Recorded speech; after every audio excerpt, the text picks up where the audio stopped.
The Never Gets Old podcast, the podcast of all we love in TV, movies, music, and comics, with your hosts, Mac Jackson and Nick Narrow. Look for us on YouTube and Facebook.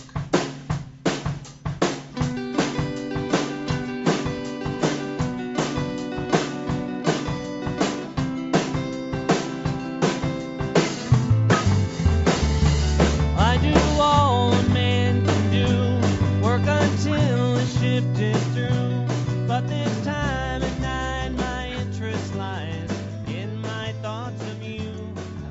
Hi, everybody, and welcome to the latest episode of the Never Gets Old podcast. I'm Mac Jackson, and today we have a special guest. It's actually Jewmanburg is see, I got it right. Is his stage name. And I'll tell you, I don't think I ever told you. Cindy recommended that I follow you. Oh. Because she's like, there's this guy on Twitter, and he posts these funny tweets. I'm like, well, I'm all good for funny, so you know. And then when she said, yeah, he's up for doing podcasts, I'm like, well, then the more the merrier. Fantastic. She's my fellow sleepyhead. Hashtag sleepyhead. I'm sorry. Now you watch Sleepy Hollow? I don't, but I watched the 3-minute trailer and it was fantastic. The only reason I'm not watching the show is due to all the things I'm involved with. I had to get rid of my TV. I had a little bit of a TV problem. Really? So I went cold turkey. I got rid of the TV, got rid of the DVD player. So now all I do really is read comic books. Besides, like, I have my Jewish studies that I do and the stand-up, which is very time-consuming, and I read comic books. Yeah. Wow. Well, yeah, more power to you. Thank you. I'll tell you because I remember you posting that, and I thought, wow, doesn't watch TV and I didn't know what the reason was, but I'm like, I'm kind of jealous because you're right. It gets addicting. Oh, I was there, definitely. I would take a complete season out of the library, run through it in 2 days as if it was like a competition that I was involved in or something. Yeah. Battlestar Galactica, sitcoms, Monk, Seinfeld, everything, sci-fi stuff, the whole thing. Well, Cindy and I, speaking of Monk, Cindy and I were watching Monk from the beginning, and it was good. But I remember when we had to leave because with a show like Monk, it's about a guy who you're rooting for. He's socially awkward. He's very good at solving crime. Very, Sherlock-like. Yes. So you want him to progress. Absolutely. Well, The writers, for whatever reason, decided, you know what? Let's do 2 steps forward, 5 steps back.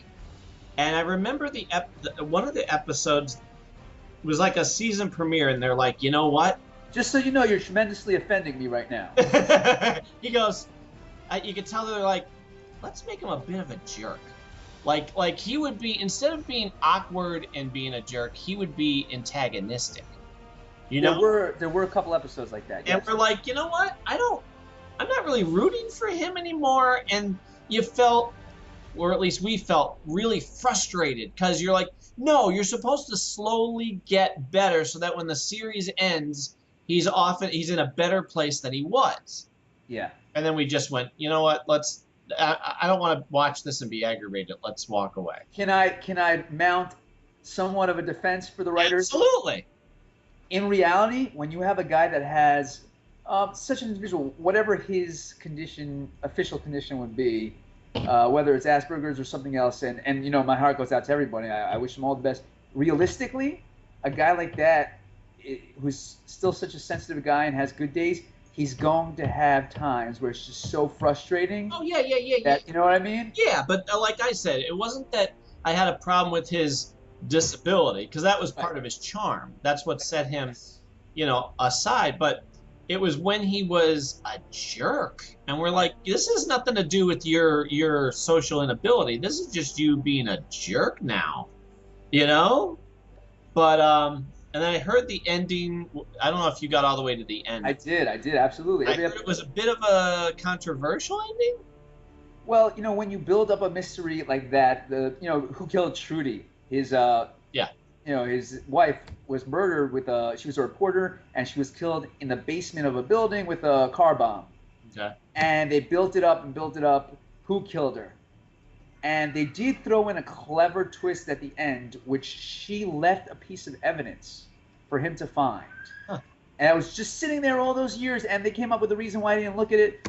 And he found it, and he eventually solved it, and he found out that she... Hello there. How are you? Oh, can you see? There's Mikey. Sorry, you know. Is you. Hi. Were you guys this one of the co-stars from that comic strip? Yeah, actually, that is. That's yeah. Okay. And then there's Everly. Hello there. How are you? Hi. Your daddy was just saying some horrible things about one of the best shows of all time. We're talking about Mom. I mentioned about how we had to walk away because he became too jerky, and it was 5 steps back instead of Well, like. it wasn't even so much that he was jerky. It's just making no progress, and it was just annoying and frustrating after a while. Right, but he was given a Yeah. defense, so you. That's true. They did change that in the books. I was actually read the novels. There, he kind of starts to have a little relationship with a woman too. Like they probably should, maybe they should have done that in the series. Some sort of progress in social. Sure, because you can't go wrong with a love interest. Yeah, that was a very unique thing. I don't know how they managed to do so long without a love interest. That was pretty, that's an incredible feat. Hello there. Say bye. Bye bye. Wow, they're friendly. Yeah, bye. Arr. Now they're fascinated. Arr. Now they're fascinated with the fact that they can see themselves. I'll take you to a department store. You can spend hours there, and you can stand in front of the mirror. All right. Sorry. See you guys later. They snuck in on me. Sheesh, I know. I'm like, what the? We had a deal. We had a deal. Anyway, you were saying. Go ahead. Yeah, so anyway, they wrapped it up, but they kind of painted themselves into a corner with that. What were they supposed to do at the last episode, revealing they kind of backed themselves. There wasn't much place to go with what they had to work with. I think they wrapped a nice bow on it. But a lot of shows are like that when you can't really, when the whole thing is a mystery and you can't reveal it to the last episode, and you go on maybe more years than you thought you'd go, Sure. and you back yourself into like there's no. The one thing that I stopped. I don't know if you watched this. Did you watch the Red John guy? That's another mystery. I stopped in the middle. Oh, you know what? No, and I'll tell you why. Cindy and I didn't watch it. You're talking about The Mentalist. Yes. Cindy and I watched Psych. I watched that too at the beginning. Love Psych. I loved the first season. Oh, you didn't like anything after? I did not, but I loved the first season. I was so into it. I thought it was fantastic. The second season lost me. Huh. Because the years that it went on, it had its ebbs and flows. There was a time where one season in particular, you just felt like they were treading water. Okay, we know the type of show we do, so let's just do a bunch of easy. Yes, exactly. The last couple, they mixed it up a bit, and Yeah. it paid off, and it had a great ending. I'll tell you a little, speaking of Monk, ending thing that they did, but The Mentalist comes on, and we're like, wait a minute, we already watched this show. This is a guy who they think has psychic powers, but he doesn't. Yeah, that's Psych. And Psych used to make a joke out of it, too. Can't wait to get home and watch my favorite show, The Mentalist. You know? That's good. That's good. And they were. Do you ever watch? Well, let me finish what I was going to say about that. Sure. Last episode of Psych, the team, through different storylines, and they all end up in San Francisco together. Oh, okay. Okay. Well, the captain of the police force there is now working for the San Francisco police, and so is O'Hara, the girlfriend. Okay. So Sean goes there and says, hey, the team's back together, right? We can do what we did there. We can do it here. And they're like, we already got a guy. And they're like, you got a guy? I don't see him. Where is he? He's in the kitchen rearranging all the cereals. They're talking about Monk. Oh, because they're in San Francisco. Yeah. Nice. That was great, because they used to do a great commercial on USA, and I was waiting for them to do the crossover. Monk, Psych, and Dead Zone. I've never seen Dead Zone. When you get yourself back into watching something, I highly recommend it. Wow. It was an excellent, excellent show. It was done so well. It was fun. It had all the energy of good shows. Cool. that we've always seen and talk about like we are now. Can I reveal to you the biggest secret in television about second seasons? Okay. You might want to take notes, Mac. This is big. I'm about to blow it all open. The problem that I had, Psych in the second season, and it was even more completely right in front of our faces in Heroes season 2. Did you watch Heroes? Unfortunately, yes. Okay, the first season was killer for me. Excellent. It was Second excellent. season, awful. Well, They had to force everyone into the web of everyone else. But here's the big difference. What people don't realize when they're watching it at home. That first season, if you have a comedian, like one of my buddies, let's say he gets a deal, you could have like 4 or 5 years of preparation. It's a real system for that first season. Chances of a show making it to the second season are tiny. A small, tiny fraction of shows make it to the second season. They are not prepared for that second season. Not as much. Well, it depends. I guess it depends on who's doing the show. For example, people of Lost had a 5-year plan, and that was it. And they were smart enough to tell the network, we're not doing more. We already know how this show ends. Yeah. And that paid off in gangbusters because you never felt like they were treading water. You might think less of me, but I've never seen an episode of Lost. Okay. Well, you know what? I'll tell you one thing. If and when you decide to, buckle up.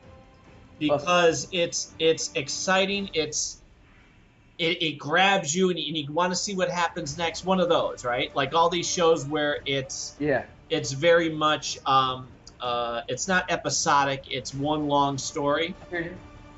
Lost was the one that started it. So, but I've never. Have you seen people as angry as they were? I wasn't watching the show, but I was watching the people's. What the comments they made on the show. I haven't seen people that angry about a finale. I love the finale. You know what the problem was for the finale? And they had it all planned out from the beginning, but they didn't spoon feed it to everybody. Because after 5 seasons or so of that planned show, they couldn't do an info dump. They built up so much mythology and asked so many questions. And when you got a question answered, you got a brand new one because of it. So in the end, people, I think, were frustrated because, now it's the last episode. We're going to get all our answers. And you didn't, because that wasn't what the show was about. Yeah. It was about the hero's journey. And you went, for me, like I watch it and I cry every time I see that last episode. Wow, really? I'm telling you, it's phenomenal. Okay. But, Dead Zone's great. You mentioned Battlestar Galactica. I was late onto the bandwagon. That's the show that got me into sci-fi. I was not into sci-fi until that show, except for comic books. Like I read the Star Trek comic books; they're actually very good. Tipton Brothers, they write very nice Star Trek comics. I'm not into Star Wars, but Battlestar Galactica, the way they took real life situations and the machinations and the strategies and the political aspects and everything that could go on in real life and put it in a completely different setting, yet there were still humans involved and they struggled to get to Earth, until the last episode. It pulled me in. I ran through the series. Okay, so you saw every episode. Except the rare episode where I had an old DVD player at the time, and as a comic, I'm pretty much almost always broke. I had to skip a little here, a little there, and what I noticed is since I watched it in such a short span of time, I forgot so much of it. Sure. But I loved it. I'll tell you, I watched the whole darn thing, and it's funny. I knew when how you were saying a lot of shows don't know what to do with the second season. Right. This show didn't know what to do after the second season. The writers and producers have since said, and I guess said at the time, we knew everything that was going to happen up until the end of the second season, and then we didn't expect to be on any longer. Yeah. And we thought, well, if we have to wrap it up, I guess we could. But then they said, no, you get 2-3 more seasons. Yeah. And they asked too many questions and didn't know how to faithfully answer it. Yeah. So you kind of went, okay, so what's her face dies. Yes. And then they make her come back, but it's not really her. Angel. And holy crap. I think she was technically supposed to be an angel. Oh, that was the big thing. I'm like, wait a minute. What? No. Yeah. She's all of a sudden You could tell. Remember the season where the other Battlestar Galactica type ships, the other Armada, were separated and now met up with Battlestar, and we're like, hey, guess what? We're taking over. No, you're not. And they had that big blowout between them, remember? Vaguely. Okay. That was second season. I remember that being, wow, this is still so good. And then after that storyline was when they kind of went, should we kill somebody? I don't know, how do we keep this? And then, Although the main thread, when the Watchtower, the music, and the who are the Cylons, they kept that, they were true to that. Uh-huh. That kind of kept it sucked me in, and I stayed with it. The other things, like in between, they had to figure out things to do. I know. But the main thing was very intriguing. Oh yeah, I'm telling you, that first 2 seasons, because you're like, wait a minute, you barely got off the planet before it blew up. You're running out of food, fuel. You have nowhere to go. Oh, and by the way, the bad guy, wherever you blip to, is going to show up and attack you again. Yep. You feel that, okay, we're on borrowed time. Like any good, I always say, like, zombie movie, or in this case also, like, Walking Dead zombie show, that should be the feeling. Like, okay, we know we could die at any second, so, the moment you start to relax. Have you seen the movie Zombieland? I'm mostly zombie ignorant, with the exception of certain comic books, including do you read the Walking Dead comic book? From issue 1. I think it's one of the best comic books of my generation. If not, it is. Maybe, I'd say it's the best indie comic. I like also, I don't know if you read these, but I like some other Image books too. You got Chew, Revival. Okay, so those are fantastic, but I still put Walking Dead number one indie book. I'm behind on Chew. I'm behind on Revival. I don't know if you're reading Saga. No, I haven't read That's Brian K. Vaughan. He's the one who wrote Why the Last Man. Sure. He also was, coincidentally, brought on to Lost as a producer, so you can't go wrong. Yeah. But what was I saying about? Was it Battlestar Galactica? Oh, like with the zombie thing. Right. That's how you should always feel. And I remember when they lost that on Battlestar Galactica, because they're like, well, I guess it's time for another jump in about 15 minutes. You want to go have sex over here? And I'm like, but you're right. It had that sense of urgency. I think. Yeah, and that real political pull of, you may not like it, but you now have to share your bunk with, I don't know, grimy guy number 2. You know what I mean? They had a lot of real life issues that they managed to. I don't know if you remember. For me, one standout episode, they had a guy who hurt his arm in an industrial accident. Sure. And it sounds a lot similar to a lot of things we have. It brought to light that the process by which they chose who would have those menial and dangerous jobs wasn't fair, and they had to deal with that. And the hero stood up and became kind of like the foreman and the leader of the union. And it was just so real life how it would play out in such a chaotic world where all the rules were thrown out, and you're trying to create a new system of rules. And it was just very good. And I was waiting for the little weasel to get his. Like, you're the reason why the world blew up. You little toad, and Yeah. But what's his face? General Adama? Yeah, General. When I first joined Twitter, the reason I joined Twitter was for 2 reasons. I didn't want to join any social media in the beginning, but I realized having a band, you have to, from also doing stand-up. Yeah. Get your face out there. It's free publicity. You might as well use it. What's the name of your band, Mac? Harmony Constant. There you go. It's Cindy and I. I sing lead, play guitar. She sings harmony. And we have another guy who does like all the great string stuff. So if you go to my YouTube page. How do you have time for anything else? You got the music, the podcasts. I know. Now I'm doing the comic strip. I don't know, but I'm sure my kids will suffer for it. No. They seem like they're doing all right. They are, thank God. But anyway, so I had joined 1 for that. 2, as soon as I saw Richard Dean Anderson on there, I'm like, okay. if there's a chance that I can interact with you, I'm going to. And thank God I since have, which is pretty cool and rare. What happened? He responded to a tweet? He responded, and we went back and forth. It was great. Like, you know how you and I go back and forth? Yeah. Like that. I'm like, holy crap, okay. And you know he likes you because that guy would be able to get out of a tweet if he can get out of anything.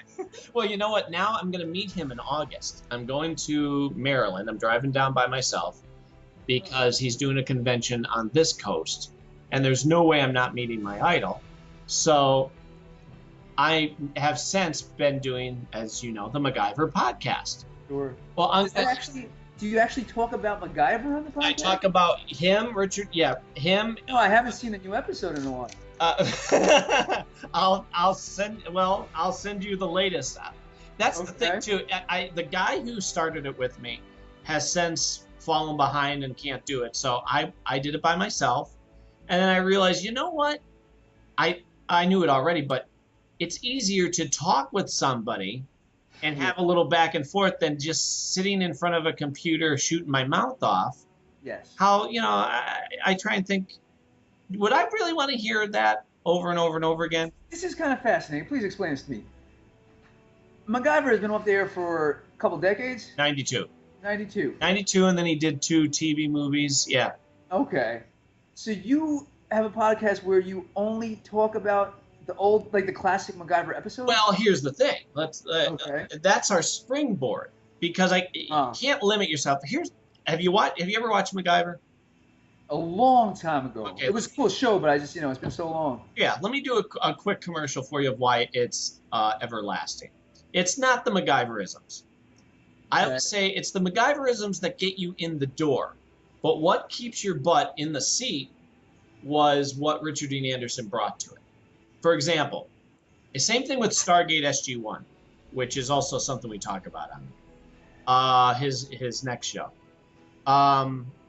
There's something about him where he makes sure the parts that he plays, he makes them human. And I don't mean just, he's such a great actor. I mean, he's behind the scenes saying, here's my likes, here's my dislikes, here's what I do on my free time. Let's integrate that in between all the action-y stuff. Okay. So there are like daily life lessons that you aren't being preached to. They're not preaching to you. It's not pedantic. Exactly. But if you're watching it and he's endearing, you pick up on just the charm of those quiet little beats in between the acts. You sound like Aunt Selma right now. What are the two aunts on that Simpsons? Yeah, Selma and... who's the other one? What's her name? Darn it. Patty. Patty. Yes. He did an episode of that. Right. Because for years, everybody was like, the guy loves The Simpsons. They mention MacGyver. Why would they not ask him? Well, Hank Castel... Hank Azaria? No, Castel... Homer's voice. Right. Dan Castellaneta. Great guy. Anyway, he came on an episode of Stargate. And Richard Dean Anderson is so humble. He goes, you know what? I know I could use my star power to force my way onto the show. The reason I haven't been on is because I haven't been asked, and I'm not going to do that. Well, everybody on Stargate grabbed Dan Castellaneta and said, come here. Get that guy on your show. He's like, yeah, I could do that. Like, do you understand how much he loves it?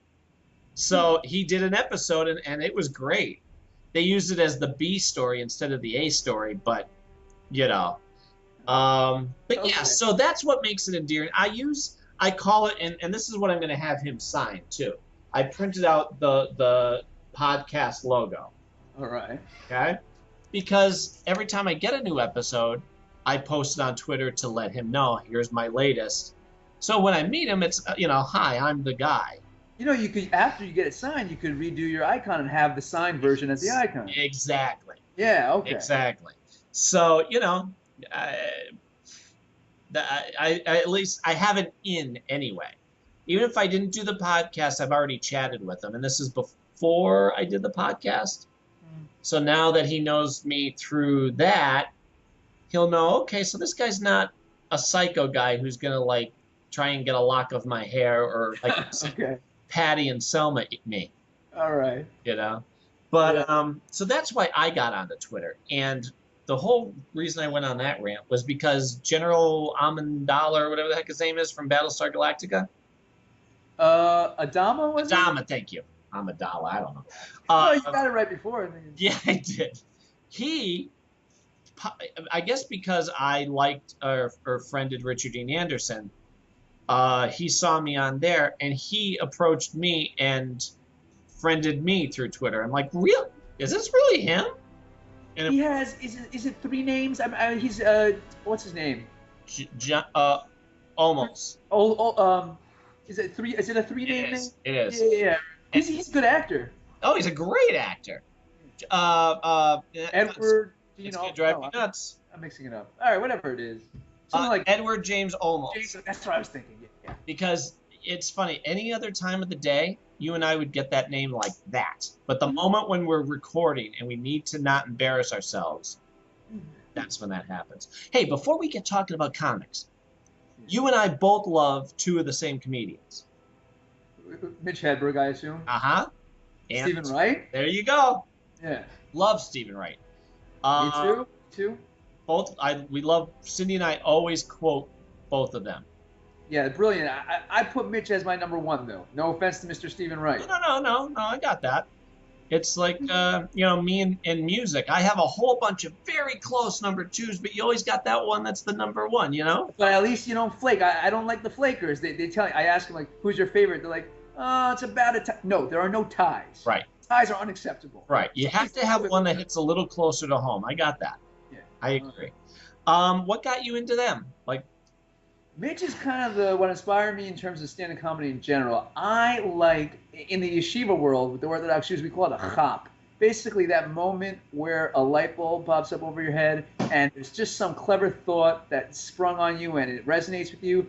Mitch has that every 20 seconds in his act, whereas other comics, very funny, but the amount of fascinating ideas and things that they catch are much fewer, and they elaborate on it and they drive it home. But I prefer this idea of, you listen to a 5-minute set of Mitch's at like a Montreal, that's the official comedy festival, the big one, or wherever else, and you'll have like 10 really cool ideas, just that most people, it wouldn't even dawn on them.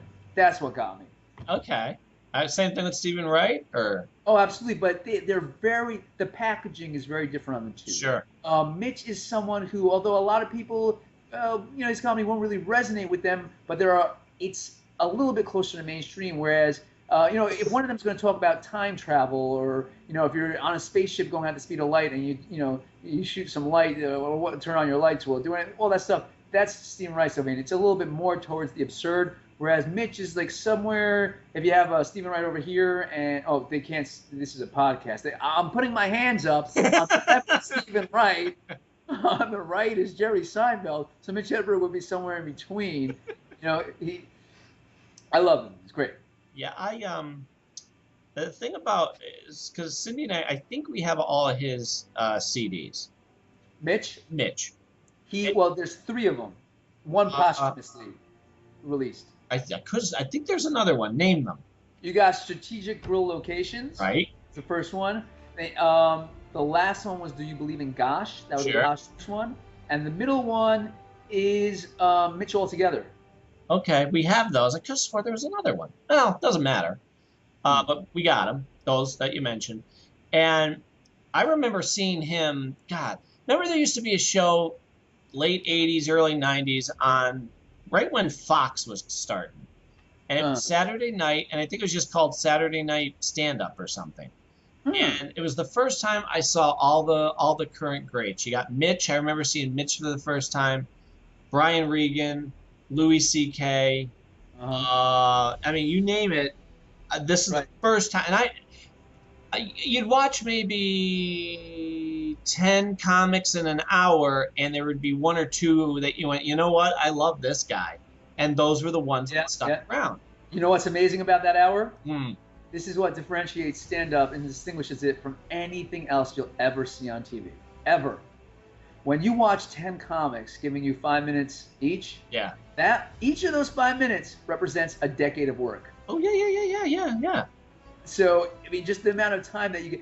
Although stand-up will never be as popular as like the big sitcoms, which will pull in 15 to 20 million viewers. The best ones nowadays. The Cosby Show back in the day had like 30 million, and you only have a few million, but just the quality of the ideas and the amount of time that went into it, you can't compare anything to stand-up. You know what? It's something too, because it is, boy, you either land or you don't. It's tough. I did, and people who've listened before, I'm sorry, I'm gonna tell the story again. I don't know if you heard. I was telling somebody, who the heck was it? Anyway, I did stand up once. Really? I did. How long was this? How long ago? Mikey's 5, so Cindy was pregnant with Mikey, so 5 years ago, 6 years ago.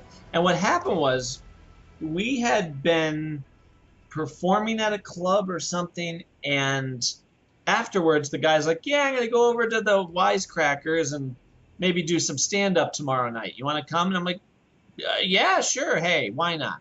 So we show up, and who do I see but my cousin, who I hadn't seen since, God, grade school. And this was a kid who, as a kid, I knew he was the funniest human being I had met up to that point. And he's emceeing all the comics. I'm like, great, that's perfect for you. He goes, yeah, I'm thinking about maybe doing it tomorrow night. Or no, sorry, next Wednesday. Okay. Well, you know what, Mac? You should come and do stand-up. I'm like, well, here's the difference for me.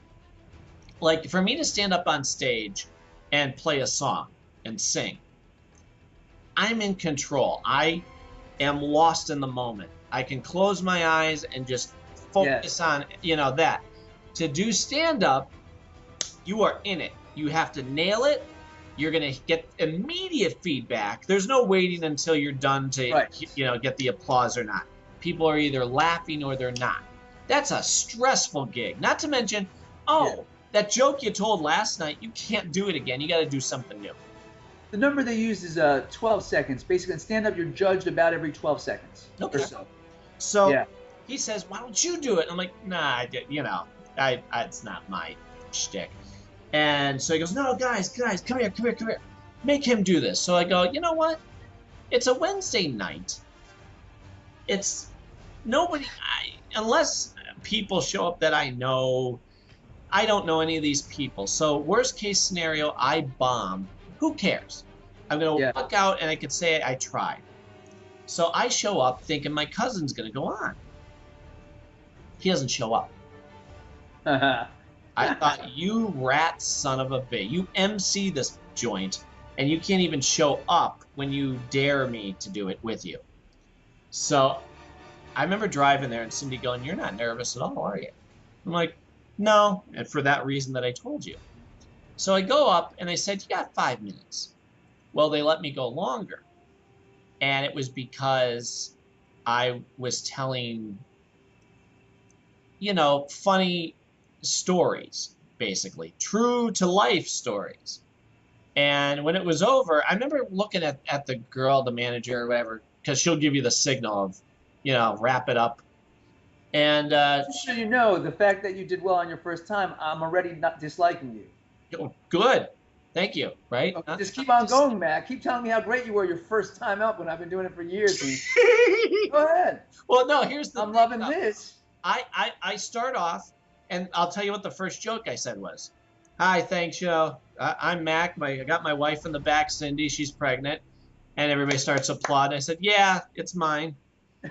Okay. So, okay, once you start hearing a little chuckle, you're like, okay, I can keep this going.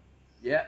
And then, just like if you're in the moment telling a funny story, and there's people gathering around you, now you feel a commitment. Now I have to deliver. Now it's not about me. It's about making sure these people are laughing. You know what I mean? And so she kind of gives me the signal of, okay, good. Like, you can keep going. And I thought, okay. So then I thought, all right, one more, and I'm stopping on my own terms. Because, I'd rather do that than have to go, and then all the people lived happily ever after, bye, and walk off. Yeah. So I walk off the stage, and the manager comes over and said to me, and again, I'm thinking she's going to, you did all right, or whatever. She goes, come back anytime. Seriously, it was great. Come back anytime you want. Wow. And I thought, well, that's very nice. Thank God. One, thank God I didn't fall flat on my face. Two, thank God nobody brought rotten fruit or vegetables. And to hear that was very cool. That's great. You know, most people have a very difficult time their first time with stand-up. That's very cool. Yeah, well, you know, and Kristen Key, that's who I was talking to. Yes. Kristen Key and I were talking, and She's very good. isn't she?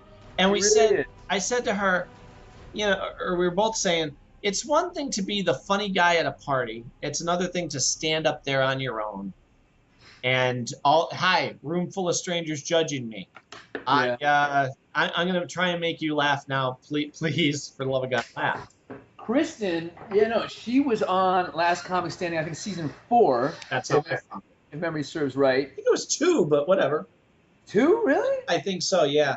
Because I think she was on the season with Josh Blue and those guys. Season 2 was like Alonzo Bowden. Okay. And he won season 3, but John Heffron, I think, won season 2. John Heffron, Alonzo Bowden, those guys. Season 2, I think, was the best one overall. Okay. And so Kristen did very well, and afterwards she put out, I think, a full-length CD that I listened to. She is very good. She includes the audience. She's very homey. She gets everyone. It's kind of like you're hanging out with a pal, and she's very good. Yes, that's the thing I like about her too, and that's why to have her as a friend now, I'm like, you know what? I identified with her right away watching it, and so to now be friends with her, I'm like, I knew we would hit it off. Not to sound creepy, but I'm like, no, I knew. You know, you can just tell. Oh, that person. Oh, why do they not live around here? Okay. You know. Tell you my favorite stand-up though, Brian Regan. I have listened to him. He's Love Brian Regan. very clean. Very clean. And that's the thing. He doesn't push it as clean. He just happens to not, you know, like it's not part of his routine. You would think he'd go, I'm the clean guy, but he doesn't. Yeah, he came around right at the edge of that period of time where people were still telling comics, young comics, oh, you got to work clean. You got to work clean. Some didn't. But back then, that was the thing. They were told that way. I think Rodman, a guy who's currently on Last Comic Standing, said the same thing. They were right at that point in time, and they were still told. Now, no one's going to really tell you that. Almost everyone on, almost every comic is filthy right now. If you turn on, Comedy Central, everyone is pretty much. But back in the day, he was right at the end. I think the late '80s, if I remember correctly, is when he was starting out. Yeah, he that's when I and saw his him brother. on the show. Well, that's when he's right. He and his Dennis Regan is his brother. They were both doing stand up. I think they even had one thing they kind of did it together. So yeah, I think we're talking late '80s, and he's still going strong, putting out one special after another, completely clean. Yeah. That's quite a feat. He's and you know what I always say about him too, and because whenever he comes to town, he has family. His father's side of the family is from Scranton. Oh. So yeah, he always does. Scranton. Yep. Well, it's Dixon City specifically where I am, but yes, it is Scranton. Well, let me ask you this, Mac. Where do you get your paper? Well, Dunder Mifflin, of course. Okay. Good answer.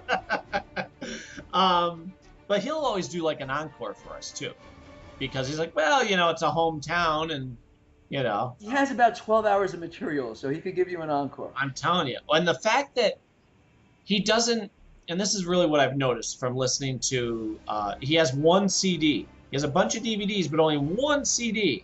Yeah.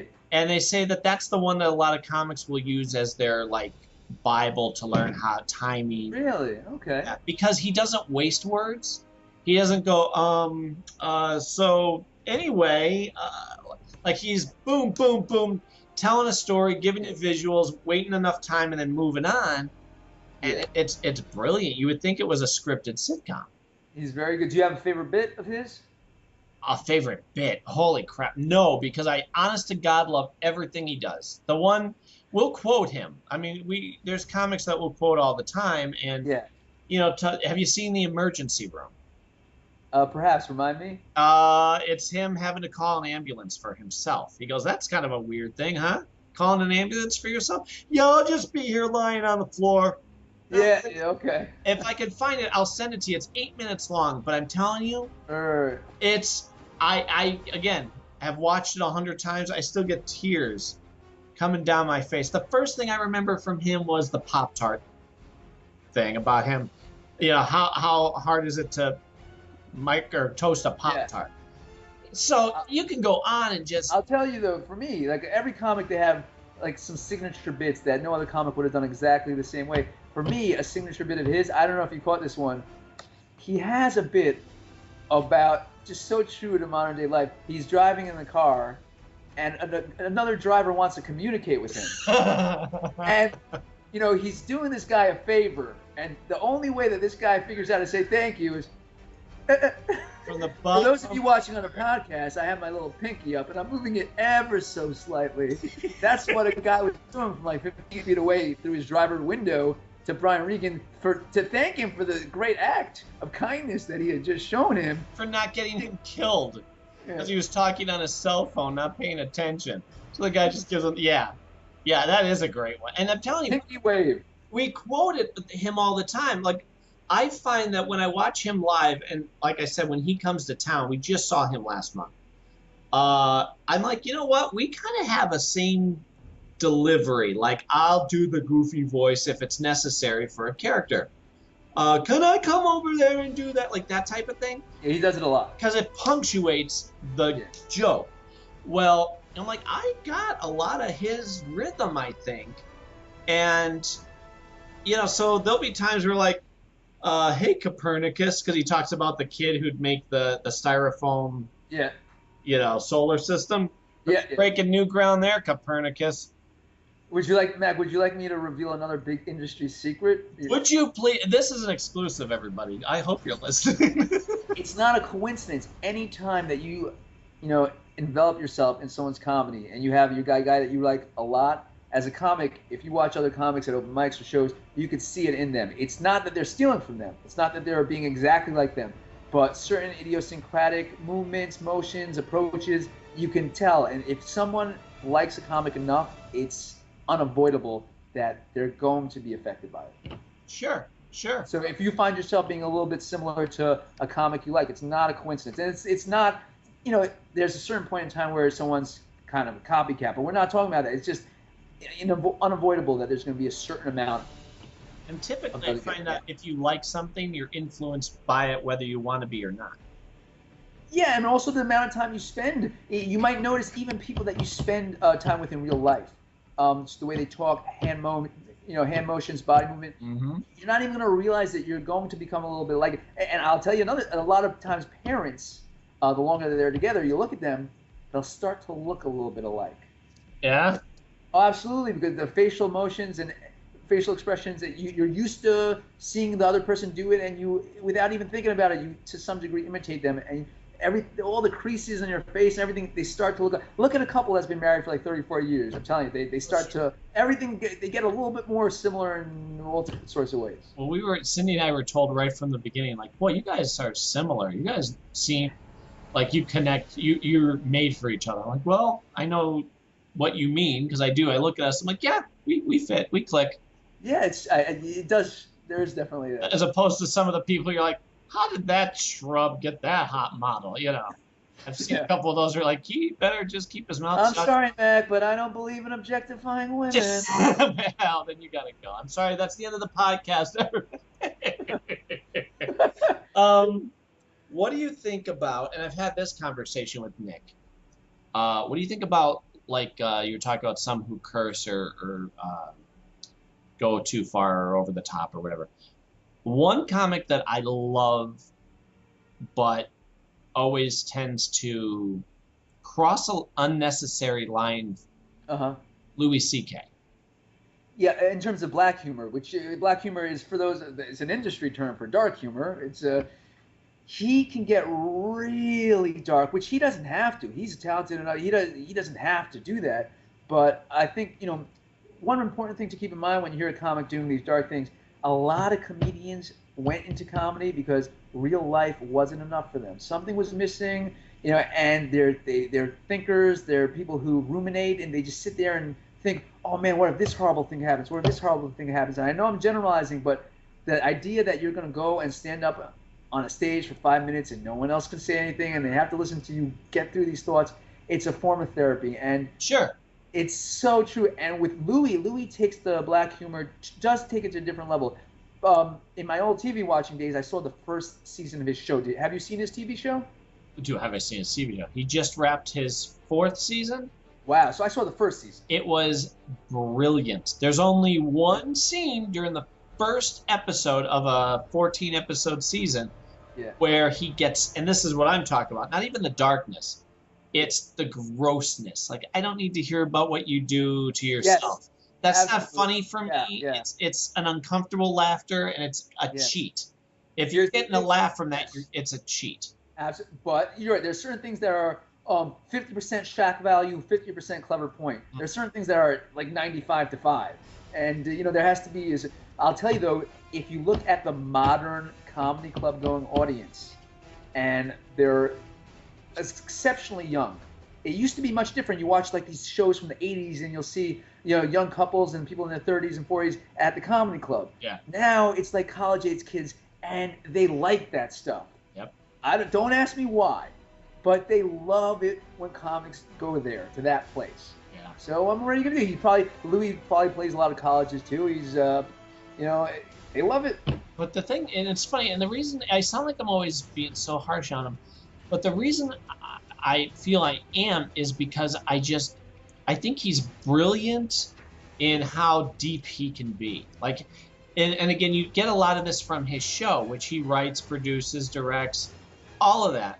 Yeah. He goes into the absurd, but also the profound. He has little quiet moments, things about him and his daughters, things about just bumping into a stranger on the street that you go, I'm filled up and this is so touching. I don't need you to talk about your pee-pee. You know what I mean? Yeah. It doesn't equal funny for me. Yeah. But when he's on a talk show, that's when I think he's at his best, because he can't be gross, and he's funny and deep. He did the thing about, I'm sure you must have seen it, him on the airplane. This is last year or so. He was on Conan. Yeah, I think I did see that. Okay, well, he did that, and it's brilliant. It's quotable. It's right, because he's talking Very about, true also. Yeah. people are complaining, oh, this is bull crap because I can't turn on my phone or my computer for 5 minutes. Yeah, What about the fact that you're being hurtled through time and space? You're sitting comfortably in a chair 5,000 feet. He's right. Yeah, and you can't use the technology which you didn't know about until 10 seconds ago. Exactly. And you probably weren't going to use anyway. Yeah. So, I love that. So Sidney and I, like I said, the first season had those touchy moments, but also had a lot of grossness.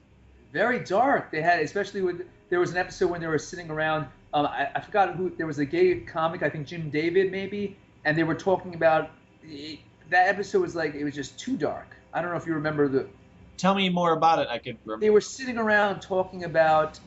I think they were talking about homosexual issues, because Jim David, who's a gay comic, was on it, and they were talking about some of the things that they've been through, and it was just awful things, which are horrible. And they were, I don't know, I figure like it kind of stopped being a comedy for a little while. Yep. And the darkness just took over. To me, Louis C.K. is basically like, there's two shoulders. For those of you watching on the podcast, listening on the podcast, I have the top of my shoulders. One of them is like a Jerry Seinfeld type comic, who is just great observationally, and the other side is the devil, or something to that effect. And he's, he has this dialectic tension between those two elements, and sometimes he streamlines it into one bit, and sometimes he'll just have one bit which is almost pure observation, and another bit which is almost pure like, where is this guy going with this darkness? But I guess he makes it work. And on the show, if you watch, there are times where I'm like, you're just a pathetic human being. You're either, if that's from your life, dude. No. I think a lot of first of all, this is just my pet peeve. You have all these actors and stuff that go on these late night shows, and coincidentally, anytime they have a late night appearance, they have a fantastic anecdote or story that really happened. I just made air quotes, podcast people. Really happened. I don't think those things happen. My friend was telling me a Louis C.K. story about stealing from the lab in school, I think it was. That was the season. That was okay. Back to when he first got into drugs. I don't believe this stuff happened. They're good stories that maybe he wrote himself. At this point, maybe he has writers that are collaborating with him. I don't know, but there's no reason to believe that all the stuff in their act is actually true. No, I hope that no comic is that messed up where all this stuff really happened to them. I don't know. I don't know. I pray for better. I hope he's happier than he seems on his show. Oh, absolutely. He walks around and he's, and it's New York City, so he's like depressed, and then people are peeing on his leg, and and he's just trying to get to the subway on time. Yeah. And I had a friend who, man, he was like my sidekick in high school. He was that guy. He was a funny guy when he wasn't aware of himself. But then other times you just look at him and you go, you could do more with your life, and you're just being pathetic. And every time there are key moments on an episode of Louis that I'll go, there he is. I'll tell you what I think the answer is. First of all, he started right around that age because Louis, I think he was already doing stand-up when he was like 19 or so. So yeah, at the beginning, and through the formative years and the struggles, maybe he did have all that stuff. Right now, he has to keep it up for the character. He has to have all that darkness, but I doubt that he's an unhappy person. No. I mean, he has a lot going for him, and a lot of the comics, though, if they lose that edge, and they're no longer convincing in their struggles. Nobody wants to listen to a guy who's just has things great. Imagine a story, comic book or TV, where everybody's getting everything they want. I get the girl, the house, Yeah. So I think he's doing all right. Good. Good. Yeah. Because honestly, God, I'm gonna send you a clip. It's called "Why," and it's the thing about the classic setup of it. At least the second part is of his kids asking him why. Yeah. And it leads to why, okay. To the point where it drives him nuts. The reason I'm going to send you this clip is because this is a perfect example of tolerating certain language and then him crossing a line and then coming back to, like, can I show this to my mother? That's how I think of it. Like, I can never show this clip to my mother because there's that part in the middle that's so over the top gross that doesn't need to be there. Yeah. And if I could just edit that part out. Anyway, I'm going to send it to you because it's hilarious. Okay, sure. Nonetheless. So what else? I remember him on that late night show. And he had a full head of hair. He was much thinner. Hair, right? Bright red. Bright red, much thinner. He looked like it's hilarious to look at because it's on YouTube. Yeah. It's hilarious to watch. Brian Regan had the longer hair in the back. I remember the 90s. Mullet. Yeah. I had it too. I had the long hair. You had a mullet? Oh, yeah. Hey, MacGyver, come on. Yeah. All right. No. Unfortunately, I hung on to mine longer than he did. When the show was over, he cut his hair when you could feel that shift of, okay, the 90s, it's mid-90s. Now you should probably start to get rid of the longer hair. Well, yeah. I'm like, no, I'm hanging on to it. I love my hair. And then I looked at myself in a picture. I went, oh, it's time. Though it's a little different if you're a comic or a rock star. If you have to go to a real job, and nowadays, and you walk in with a mullet, not that this should be. I mean, personally, I have no. People do whatever they want, but they're gonna look at you differently. It's just if you're a comic, though, even right now, you can look however you want. If you're a pro wrestler, you could have the 2 feet down, long hair in the back, and you're fine. But 9 to 5, it doesn't work so well. Or was it business in the front, party? Yes, that's the official motto. And to call it a mullet, I was always like, no, I don't want to call it that because I did try to keep everything pretty equally long so it didn't look like a Billy Ray Cyrus drastic thing. Okay. And MacGyver's hairstyle, for the most part, except for like one season, could work anytime. It was longer, but there was one point where he even says on the show where it hung like snot. Yeah, it got too long, and you're like, yeah, you're going to look back on this and regret it. Oh, I wanted to tell you, too, I've been enjoying the music that you were sending me. Oh, thank you. I'm not the most brilliant musician. I back in the day, I tried to be a singer. I recorded some of the worst songs known to man. I took like a couple years of voice lessons. At least it helped me with comedy. I could do all kinds of weird things with my voice now. My tastes are basically pop, light rock, to semi-hard rock. I like mostly stuff from the last like 10, 15 years and some classics. Okay. I'm not very into the 80s and 90s stuff. Right. Right.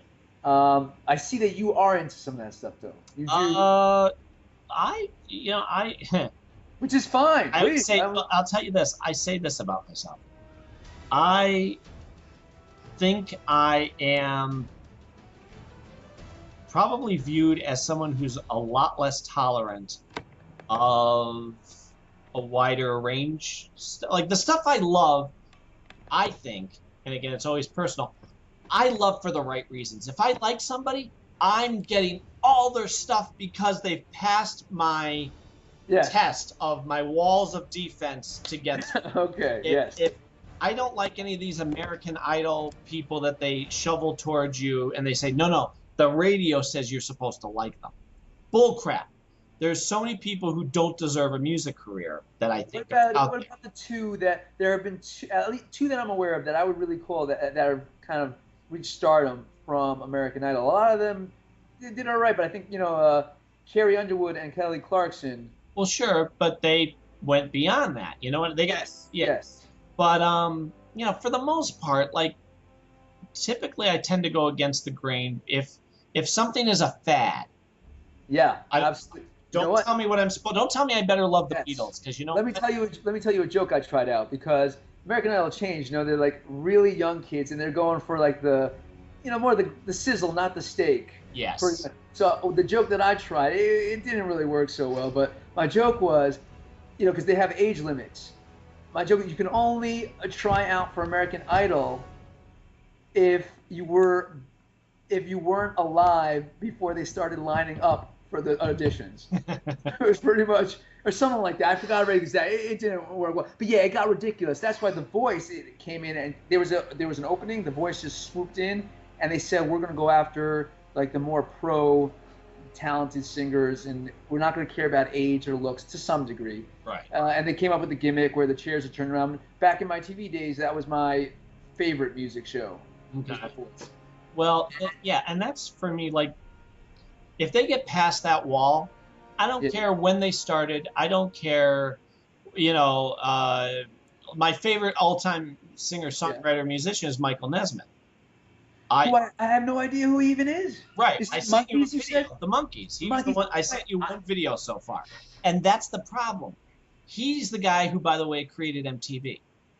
Oh, that's what maybe because his name sounded a little familiar. Yeah. But I didn't know who he was. His mother created Whiteout, and then he later on was like, "Well, why don't we have if I'm doing videos and people like them, why don't we have a TV station that just shows all these artists doing their artistic videos?" All right, now hold on. So who was he though? Was he one of the Monkees? Yep. So he was one of them. Okay. Yeah, with the green hat.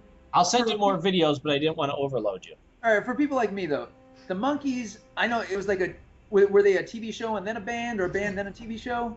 Yes. That's ridiculous. Yes, I'm asking this, right? No. I'm laughing because at least you're smart enough to ask that question. Okay. See, okay. As quick as I can possibly, just so I don't bore our listeners. When I was in grade school, the Monkees in '86 came back out again. Now, all my life before that, they never played any of their songs on the radio because they started in '66, were done originally in 1970. Okay? They never played any of their stuff on the radio. '86 comes along, MTV starts showing the old Monkees episode. Really? Yeah, as a marathon. But weren't they supposed to be like hip? When MTV first hit, they were supposed to be like a new hip station. Well, they were, but this is let me see. I was in 86. So MTV'd been around since what, 83? So at that point they're like, you know what? Let's see if people like this. It's the 25-year or the 20th anniversary of the Monkees. We'll do a marathon. Well, and Mike Nesmith put it best. He said, the Monkees are not nostalgic. There's a very current energy that constantly is part of it. Yeah. They don't go, look, we're from the '60s and that's all you need to know. Or here's our bell bottoms. They don't. They didn't do that. Oh, can I make sure I understand it? I think maybe I made the connection here. you telling me the guy who was from the Monkees, he created MTV and then he put himself. No, because he didn't run it. He created it, but didn't run it. Like he came up with the idea, and then he had his own business called Pacific Arts. They came to him and said, "Do you want to run MTV?" And he said, "I do, but I'm already committed to my other. You can run with it." Now, Mac, you tell me to me straight. Did this guy, in one way or another, who was part of the Monkees, then go on and take this hip station and put his old Monkees marathon on it? No. He wasn't responsible for that decision. Nothing. As a matter of fact, here's the funny thing. Okay. This show becomes such a giant hit again. It's a revival. So now they go to the Monkees and go, "You guys got to start touring again." All right. The three of them are like, "Yeah, we have nothing else really going on." Mickey Dolenz is a director. Peter Tork is like teaching music class, whatever. Okay. We'll do some tours. Mike, you want to go? He couldn't. Have you seen the movie Repo Man? Who? Repo Man with Emilio Estevez. I just know the wrestler, WWE Repo Man. No. I don't remember him. He was previously Smash from Demolition, for those who... Do you know wrestling? I don't know. No. Oh, I was going to tell you in a tweet. I'm like, I'm not a wrestling guy. It's the one thing we can't bond on. But, yeah, a lot of these cult classic movies, Mike Nesmith was the producer at the very least of. So, anywho, so now he can't tour with them.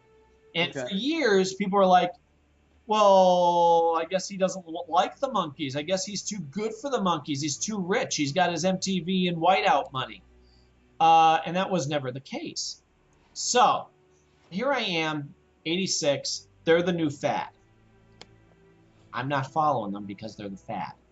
I'm going to resist it. Okay. Now, a few months go by. It's summertime. I turn on my TV.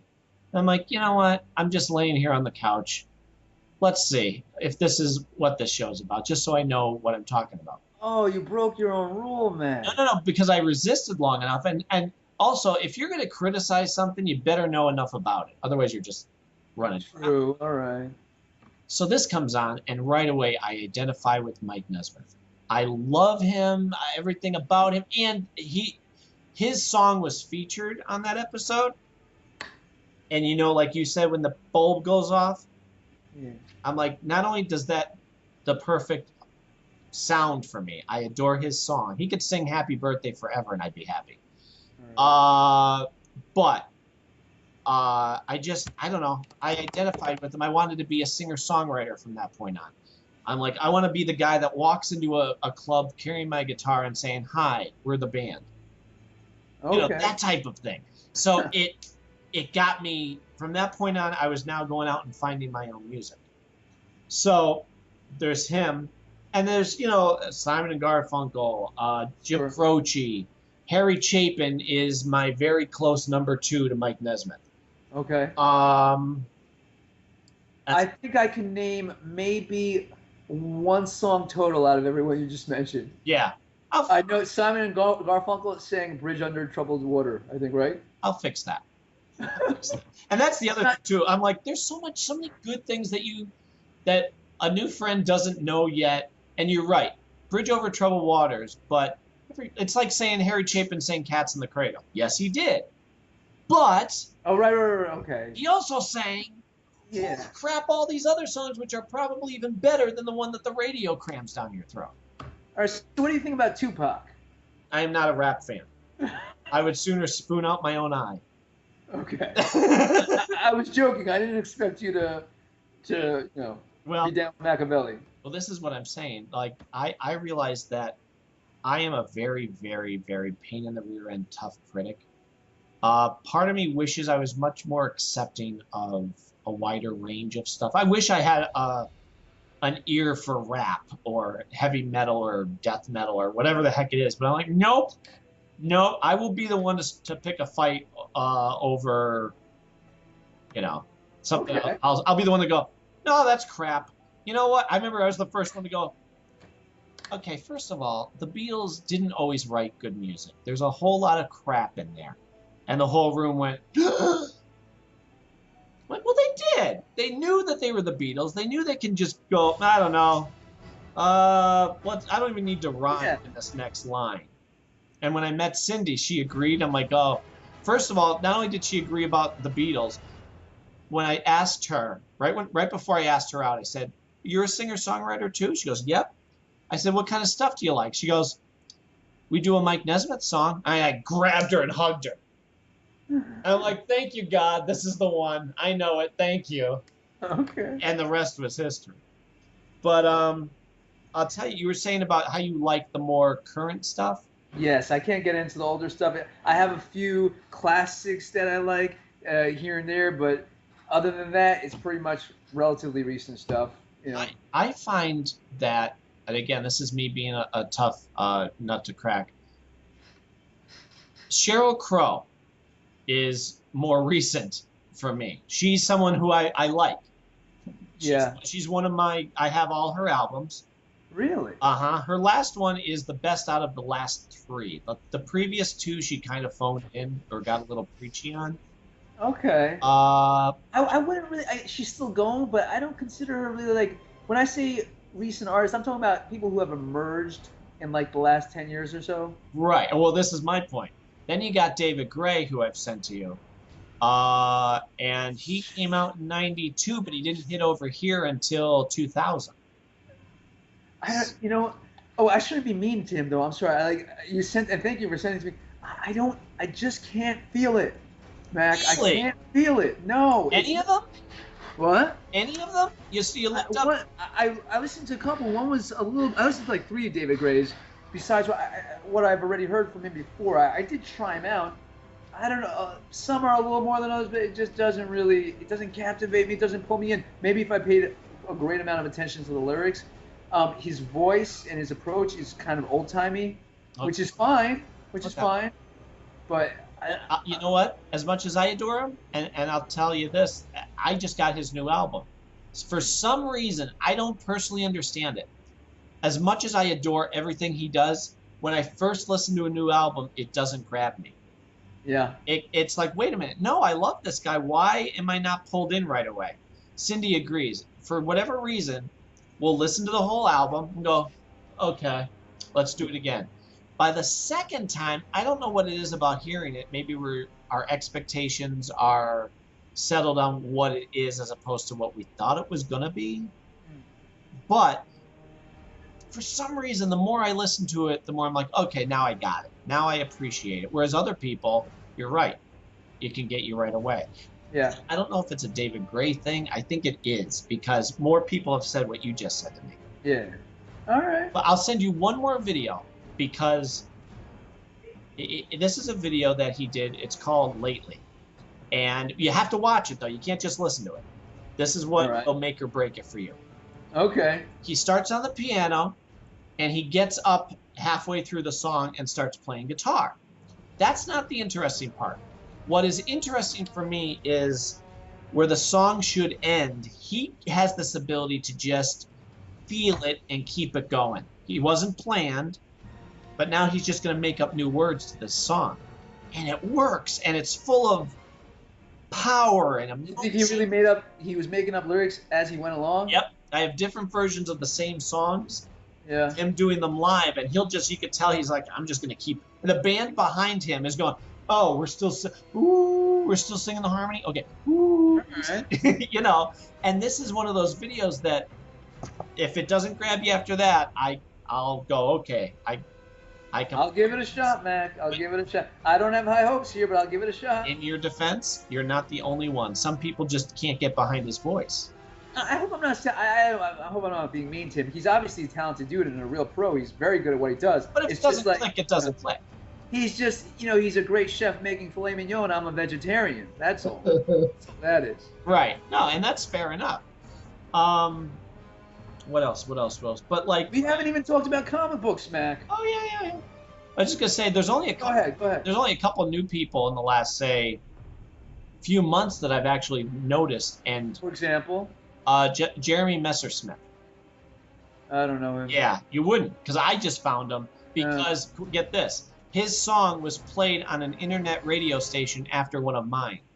Oh, okay. So I'm like, whoa, who's this guy playing after me? I like him. Well, now I have all this stuff.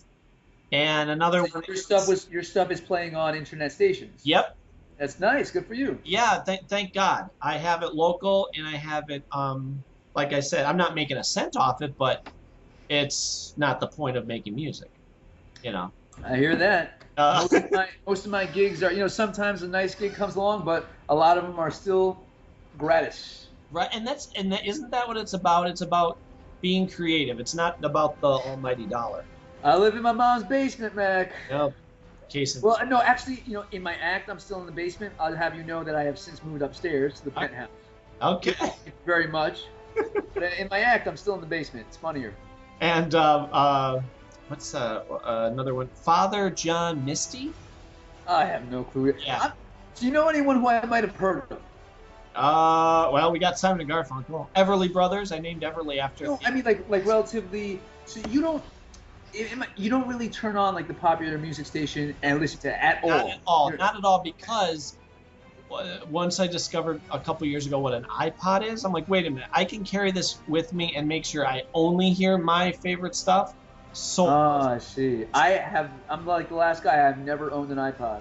So when I go, my music listening is basically in the car and whenever they play in the gym. So I'm pretty much listening exclusively to modern stuff. Yeah, and I think that's what helps me go, for better or for worse, against the grain. I'm not hearing what the radio's telling me. I hear you. You know what I mean? So when I mention these people, they may sound, who the heck is that? But, I like to think they're good. I'm going to have to defer to you here. I'm not very musically knowledgeable, so maybe I'm being unfair to the oldies. What we'll do is we'll keep sharing back and forth, because I appreciate your taste in music. Thank you. Yeah. So, all right, tell me first. Let's back up about. Actually, no. Before we get into comics, tell me how you got into stand-up comedy. That is a very good question. Thank you. With me, I have a weird thing because I've done other things too. For example, I went to a pro wrestling school for 8 months. I'm not a guy who's just gonna say like logic dictates that something isn't for me. I'm going to say I'm just gonna go do what I want to do. And then the world can prove to me that it's a bad idea, and it has, over and over and over again. The only thing that I've kind of stuck with is the stand-up. I still write comic book scripts. Okay. I have a lot of them online, but I mostly just the stand-up, writing and performing, and I'm a very weird comic. I'm not the type of comic that usually, that's necessarily mainstream popular. Sure. But I've kind of found a way, I think, to get my like weird and wacky one-liners to a point where normal people can like them to some degree. Twitter helped me a ton in knowing just like what other people are thinking when they read a joke, and somehow I just said I'm going to do it. There's a lot working against me. For those of you, people who are watching on the podcast, you don't see my yarmulke. I am an Orthodox Jew. I have about 7 billion rules that I have to follow. And they do affect my comedy. Because of all those rules, they've shaped my style. I can't talk about anything schmutzy. I can't talk about the schmutz. I have a lot of rules about like saying negative things in terms of gossip. So basically, I can't make jokes making fun of my parents, my family. I can't curse. I can't talk about lewd things. And you know what? I don't want to say nasty things about people anyways. I don't like making fun of people. Sure. So I'm just completely squeaky clean. I just try to come up with clever one-liners with a weird, wacky personality, a lot of puns. I talk about things, so I don't have to make fun of anything real. And it's the complete opposite of what the clubs are looking for right now. Is pretty much the deal. I gotcha. Yeah. But I don't know when this is going to go out, but I am performing at the Broadway Comedy Club Wednesday night. Nice. So a week on the July 9th. Oh, okay. So no, this will be out by then. Oh, fantastic. And then you could push it like crazy. Before I forget, tell everybody your site names, just so they know where to. Oh, I am Jewmanburg, so Jewmanberg.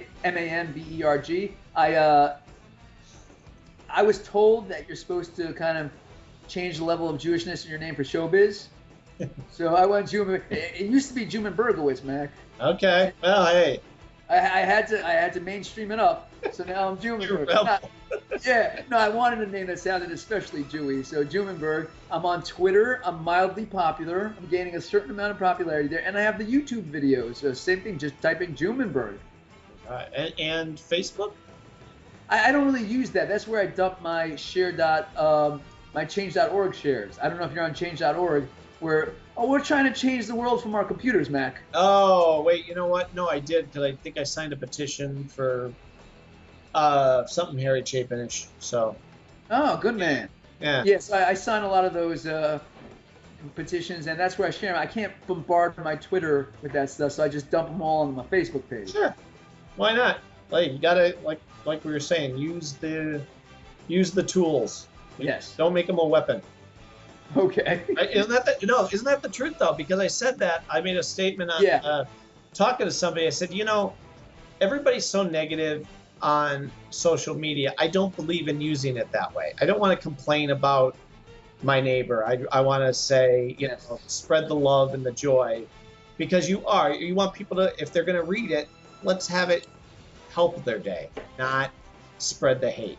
I totally agree, except that, and that's my general rule. Every once in a while, something bothers me just so much, so I open my big mouth, and then I usually regret it anyways, but I try to keep it very positive. Yeah, I mean, and that's the other thing, too. I'll make a statement if I think it's going to be, one, funny, or two, hopefully profound. Like, at least it'll make somebody go, huh, like that. Okay, now I'm happy, because now it wasn't wasted. And if I could put out a little message to some of the comics on the Twitter, by the way, because I came up with kind of a marketing plan. It's been going pretty well. I have a lot of followers now. I see comics sometimes you have to be very nice, unless maybe if you have a character where you're supposed to insult people, be very nice and respectful. These people have a million comedy choices, a million places they could go, and they're choosing to give a little place of their life to you. Respect that, be thankful of that, etc. Yeah, and I'm telling you, and I'm not kissing butt when I say this. You've got some funny posts on Twitter. Thank you very much. It's not easy to do that either with the limited characters they give you. Yeah. That you know what? That made me a better comic. Ever since I started using Twitter, it forced me to be even more concise and to trim the fat, and it's been a blessing. That thing. Absolutely. Okay. Well, see, I don't know. I have to, I guess, learn to be quippy on Twitter, because I admire people who can do that. And I haven't used it that way yet. It's tough. It's tough to really figure out how many words you need to get from point A to point B. Twitter really forces you to do that, and it could be a good tool. So does this this new comic strip I'm doing. I did see. I saw that. I'm trying to do it in 3 panels. The problem that I'm noticing is now, for whatever reason, when you click on it, it doesn't blow up as much as I want it to. I know. I did when I opened it. It was very. I did put my face to the screen. Right? Yeah. I don't know. I'll fix Who draws it? Me. You draw it? Oh yeah, that's all. Yeah. What I do. I figured you wrote it and got someone to draw it. That would have been ideal, but the guy who I asked to, he's too busy. So I'm like, you know what? I'm an artist. I'll just. Here's the thing for me, and I don't mean this as a backhanded compliment. I was trained to draw my whole life. I've always drawn, always sang, always drew. But when you draw, you're taught detail, shadow, and make it realistic. Perspective. Yeah. Now do a comic strip. Minimal. Everything is just the bare outline of, okay, you could tell that that's supposed to be me. You could tell that's supposed to be Nick. There's Mikey. And you know how I knew that I was doing all right by doing the drawing? I did a quick little sketch, brought it home, on a folded little piece of paper.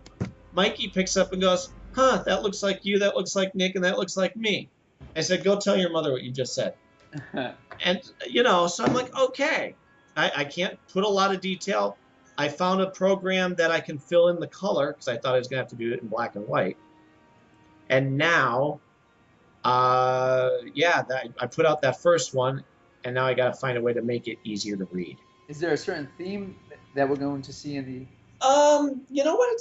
I'm calling it Never Gets Old, because it's going to help tie into the podcast. The main idea is if I can get artists to come on and do promotional one-shots or anything. I don't care what it is. if you can draw Nick and I somehow comically, but have it promote the Never Gets Old podcast, Okay. brilliant. You're welcome on the show. We'll do, I'll do anything I can for you. And so far, we've had one guy who's done stuff. He's going to do more, Joseph Arnold. The logo for the podcast you'll see is him.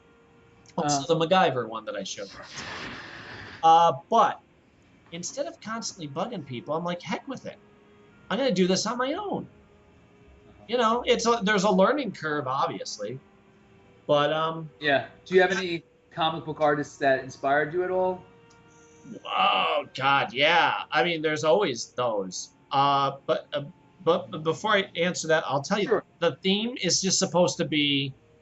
Ideally, it's Nick and I focus more on our opposites than on our similarities. I'm a family guy. He's single, living in his parents' basement. I like, as you know, the music I like. He likes the alternative, yelly, screamy stuff.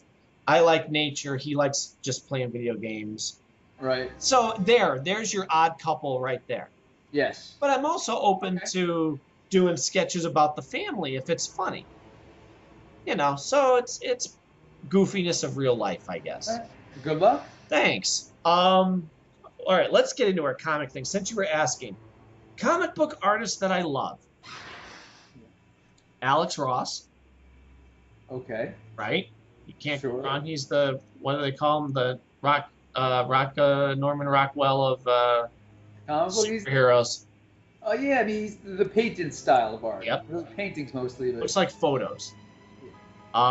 realistic photorealism or however they yeah. I have depending on what book he's doing, John Romita Jr. Sure, he's fantastic. I adore when he would do Daredevil and when he did Spider-Man. Yes. When he does other things, and I watched a documentary of him talking about Daredevil, and he said, my style is the Deadline style. It gets as good as it gets with the time I have to do it. So you can tell when you look at his stuff. Sometimes he'll draw a child's head 3 times too big. That type of With stuff. line style, a lot of the faces and the hair will look similar. If you look at his Hulk work, Daredevil, Spider-Man, a lot of the stuff is going to end up being a little bit of the same mold. But you know what? He's just so good that I overlook it. Yeah. Right? I mean, for the most part. I'm sure there's more. The guy who's now drawing Batman. I don't know if you were reading the current run of Batman. Yeah, I try. I basically follow all the main core titles, Marvel, DC. I read a bunch of Image, a bunch of IDW. I'm pretty much all over this. So you're which up to date. Well, I'm always. I get them from the library actually. So I'm always no visuals on the podcast. No, go ahead. You can tell me. I'm just. No, I am pretty much a broke stand-up comedian. So for all you broke people out there, please be advised that you could go to your library and they will get you comic books, graphic novels, that is, from every library in your county, like 50 counties, 50 libraries. You go on your website, you put in whatever you want. You ask for an intro loan. It's really simple. You could get like literally a couple $100 worth of comics a week for free, legally, and you don't have to do any, illegal downloads and all that stuff. So that's what I do. But as a result of that, I'm always a little bit behind. It's just when the comic books get to me. Sure, but you read Court of Owls. I thought, yeah. Okay. So you're talking about the main Batman title, Snyder, Greg Capullo. Scott Snyder. Scott Snyder and Greg Capullo. Yeah. I liked Court of Owls. It's the best. Yeah. They're still the team that's on this book. I hope they never leave. I have some issues with Scott Snyder because every story that he writes, there are certain things that he forces to make the story work, certain problems, certain questions that I don't think you would have a good answer to. No offense, but he's very good. He's very good at putting you in the moment of horror. Mm-hmm. I thought Court of Owls was one of the better Batman stories the last 10 years. I wasn't as big a fan as the Joker storyline, although it was very popular. Death of the Family. Yeah. I thought it was a little bit gratuitously Jokerish, if that's a word, and it was not necessarily that different from so many other Joker stories, except that had a little bit of a darker spin. I don't know. It didn't resonate with me, but I did like Court of Owls. He created an entire subsystem in Gotham which we didn't know about before, and it did it in a way which we didn't say, oh, this is some ridiculous retcon. We're going back hundreds of years, and there's, if this thing would have existed, we would have known about it. No, that's the whole point. That's how good they are. Yeah. We didn't know about them. The fact that Batman didn't know, like, holy crap. Some of my favorite Batman stories, though, but I don't know. Are you a Jeff Loeb guy? I am. I am, depending on the book. I think he was the one who ruined the Ultimate Universe for Marvel. The Ultimatum. But, I didn't like Ultimatum. Oh, it was terrible. It was just, okay, we're just going to kill people for no reason whatsoever. And it never recovered after that. Yeah, no, it was... The problem is the Ultimate World was kind of circling the drain for a while. They went in a different direction completely with Spider-Man. They saved the book by making a new Spider-Man. But the way the Ultimate universe worked at the beginning was so hot. They took older stories and revamped them, but they hit a certain point where it's like, where do we go now? And it was circling the drain for a while, and they just said, the usual answer for that is let's make some big atrocity and have so many people die and make it a big story, artificially big, not, it wasn't good. It really was. No offense meant to although they're all talented guys, but they were in a position where it was very hard to come up with a good story. Right. Bendis, though, I love Bendis, and he made a new Spider-Man. Yeah, it was a very smart move. It was a risky move, but it was the right thing because that universe, I don't even know how that universe is still going. I still read some of it. I think it's been circling the drain for a while, and I don't know how they're going to... Except for Ultimate Spider-Man. Ultimate Spider-Man, of course, yeah. Because it's been Bendis, from beginning to current, has always been the same thread and brilliant and fresh. Yes. And Ultimates Volume 1 and 2 were perfect, and then after that, it just, like you said, you know what it is? I'll tell you exactly what it is. You'll appreciate this. It's Heroes, the TV show. The first season was excellent. The second season, they crammed too many things in there and tried to change it and then could never recover. Yeah. Can I point out, because this bothers me a little bit, as good as Heroes was, Heroes Series 1, and all the stories that, there's a similar story with the Harbinger and the Valiant universe, somebody needs to give credit to a man named Mark Grunwald, who wrote a comic called DP7 in the 80s, which was Heroes. If you go and read the early issues, beforehand, they did this, it was supposed to be like the Ultimate Universe. In the 80s, they came up with this thing called New Universe. They're like, we're going to redo everything. I think some of them actually thought that Spider-Man and all these classic Marvel superheroes had their day.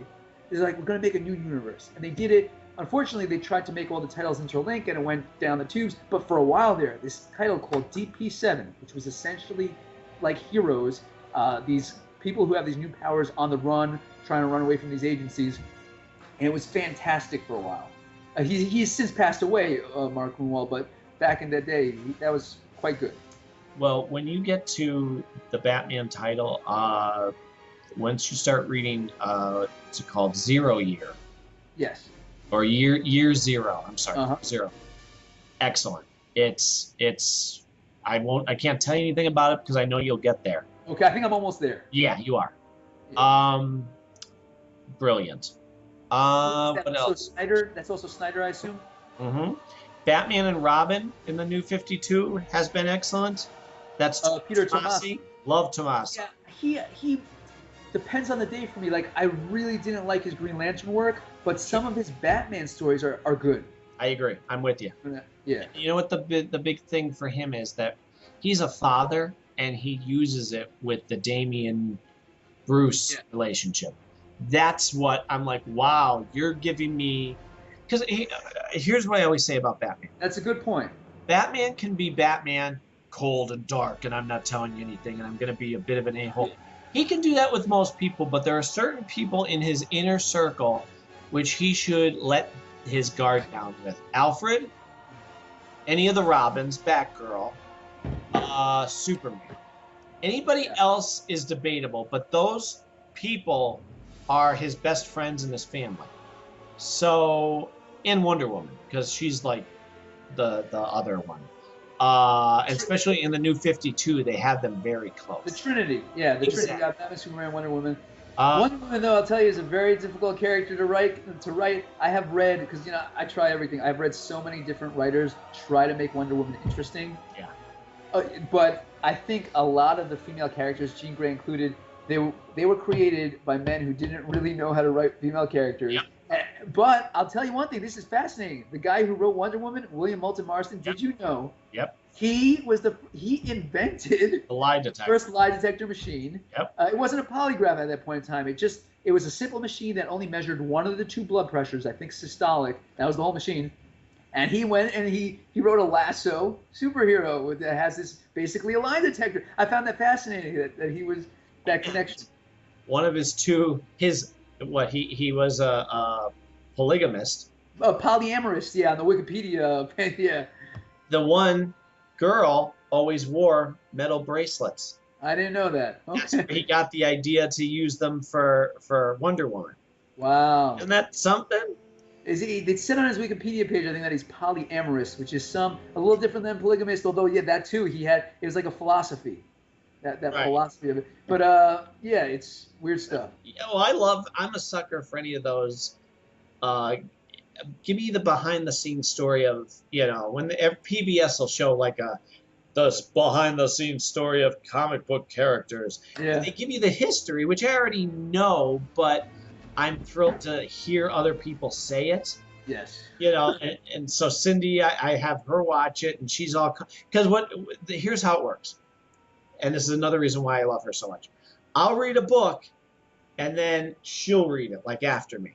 Like I now get all my books on my iPad, but I would have my bag of books, read it, and then hand it off to her, and Right. she would read certain titles. So like Walking Dead, she's been reading right from the beginning. Yeah. So that's fun. I'm glad I'm not in that type of relationship where she's not part of that. Do you remember your first comic book? It's a good question.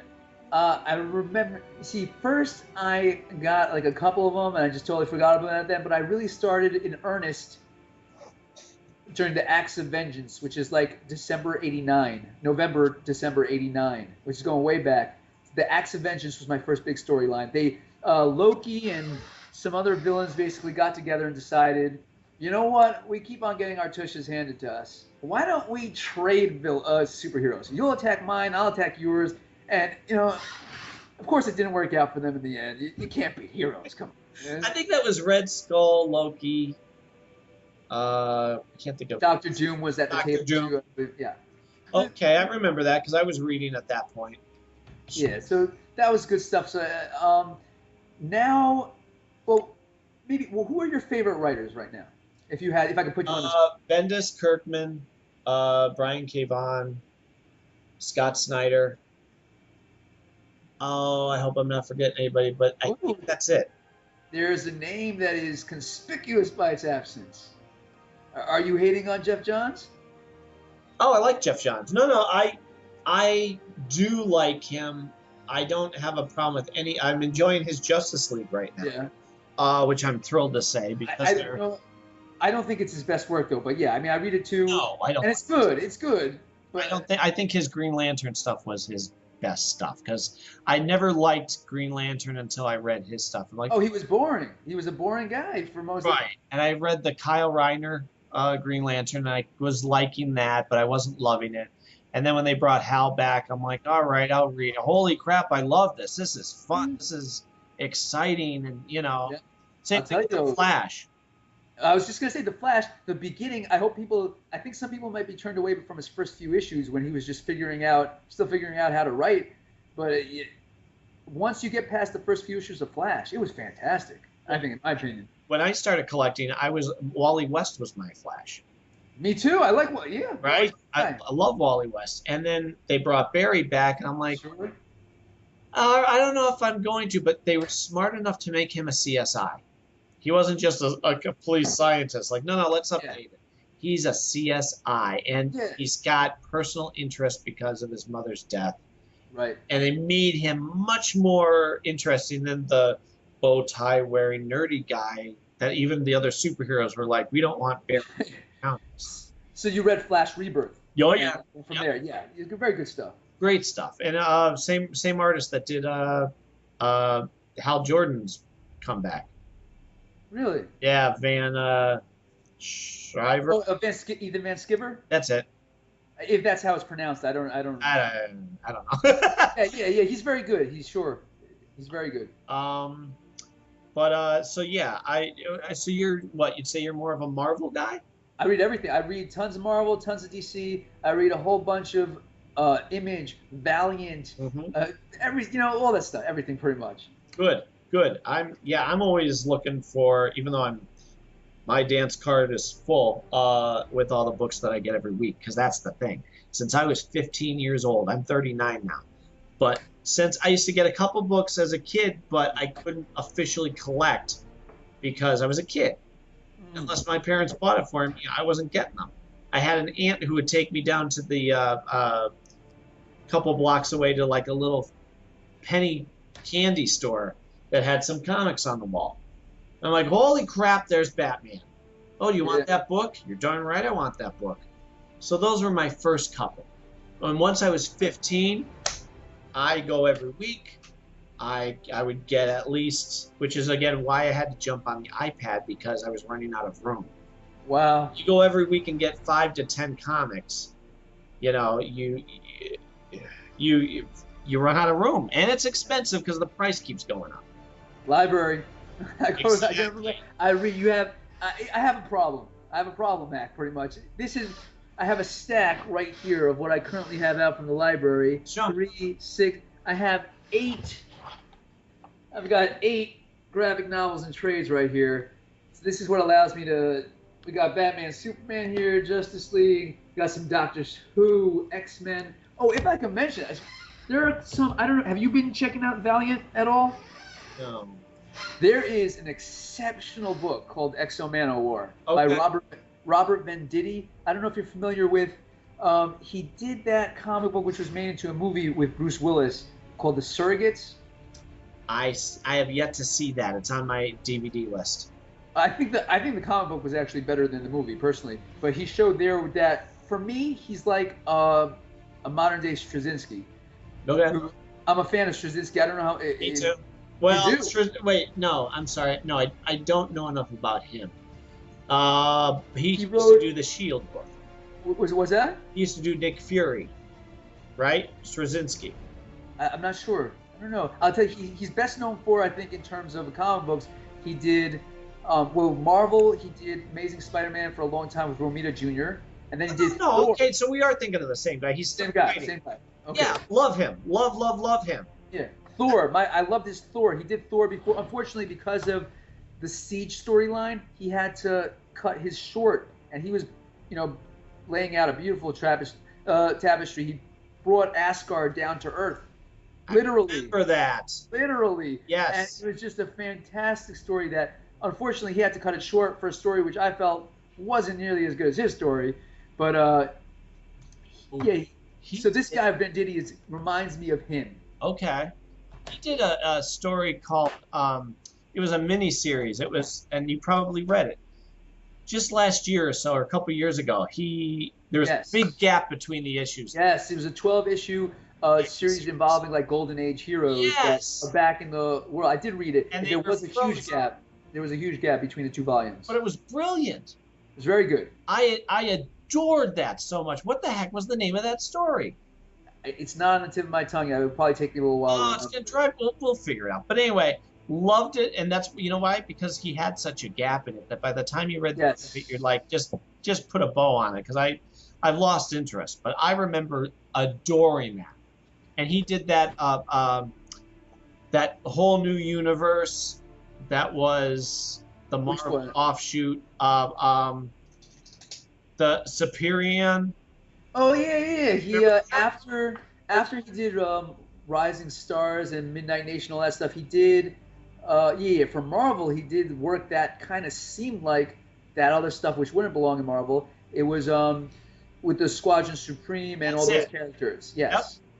That was his run on that was also brilliant, because to read something and think you know how it's going to go, and then oh no.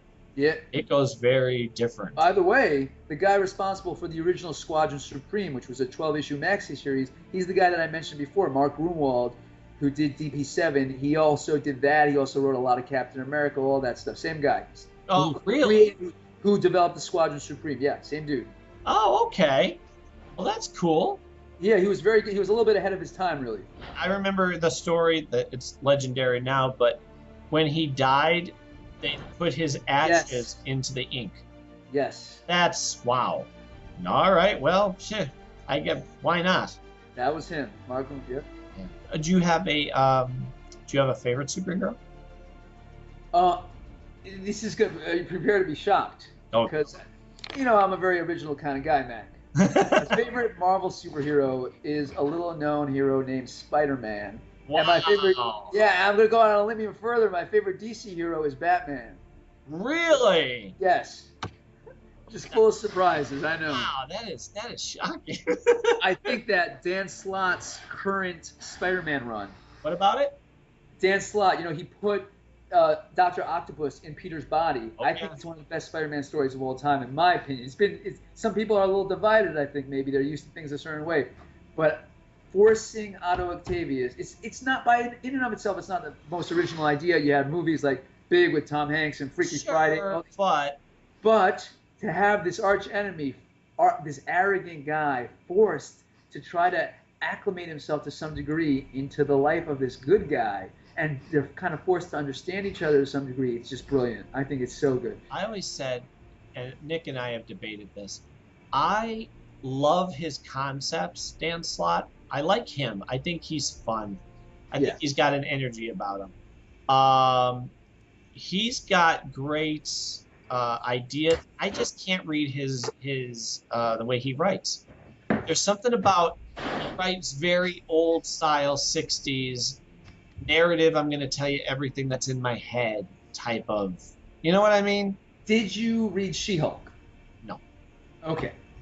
That was his signature book, which got him all these other things. He took her and put her into as a lawyer in a modern law firm dealing with superhero cases, and it was brilliant. If you check that one out, it might change your mind. I understand what you're saying, by the way, but I think he keeps one foot in the old school and one foot in the new school, and that's his style. He tries to streamline it, and it will be a little old-timey for some people. Yeah. Are you reading the current run of Daredevil? I read parts of it. Is Mark Waid still?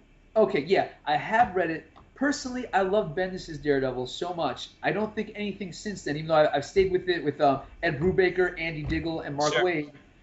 They're all good, they're all good in their own way, some better than others. To me, they took what Bendis accomplished and threw it away. Bendis did so much for Daredevil. So much, and they've thrown it away. But I still read it. It's still good. No offense meant to any of the other writers, but I just thought Bendis did such a fantastic job to take a character that nobody cared about before when his run started. Nobody cared, and he brought her up to that level, and then they dropped the ball, in my opinion. I've always loved Daredevil. He's my favorite Marvel guy. Oh, he's fantastic. And I'm thrilled about the new show that they're going to have. I don't even know about this. Oh, then let me share with you. Oh, welcome. Netflix has signed a deal, and they're still picking the cast right now. Every day they're coming out with somebody new. They just said who Daredevil is going to be and who Foggy Nelson is, and Netflix is going to do a 13 or 16 episode of season 1 of Daredevil, of Luke Cage, of Iron Fist, and of Luke Cage's wife. What's her face? You're talking. Yes. Alias. Bendis's. Yeah. She was the reporter, Jessica Jones. Thank you. I'm like, wait, isn't that Spider-Woman? That's Jessica Drew. Yeah. So it's going to be Jessica Jones. Now they're each having their own series. Like this. Yeah. But it sounds a bit ambitious. Wait, it's not done. At the end of each of their seasons, they're then going to come together and be the Defenders, and have another 13 to 16 episode. All right. Thank you, Marvel. Holy crap! They're hitting it out of the park. So this is, I assume it's animated. No. What are you talking about? They're doing live action? Yes, I'm going to send you links. You're going to go out of your mind. This is why it's such a groundbreaking. Not only are they doing it and committed themselves, but Netflix is like, yeah, bring it on. Thank you, Marvel. And it's all part of the same movie universe. I hear you. Like, See, I'm weird. You're gonna think I'm crazy. I don't even watch the superhero movies, even though really? Yeah, I mean, I can't, once I start watching movies and TV, I'm gonna have no time for anything. It's but I just read the comics and I follow what's going on a little bit with the movies. To me, the movies are.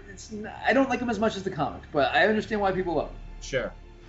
Well, I was going to get on a whole thing about the new shows, but I'll send you links.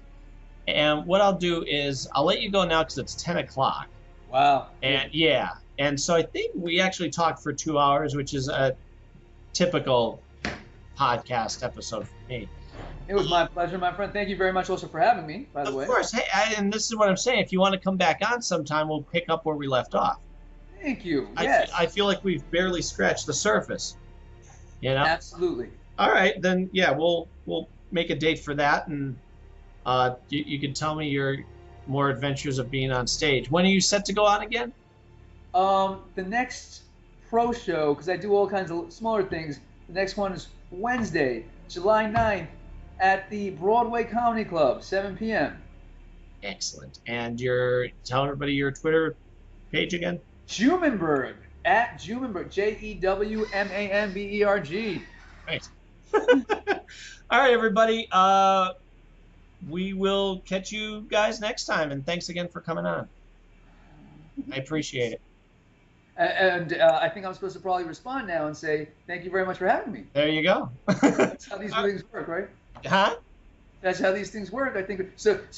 Are we still on the air? Or Yeah. I'll end this before I hang up with you. I don't just go click and we're done. That's actually what it was funny. Bendis used to do these. I used to listen to the interviews. That's what he'd do when he was done with the interview. He wouldn't wait till the interviewer was done. He'd just click.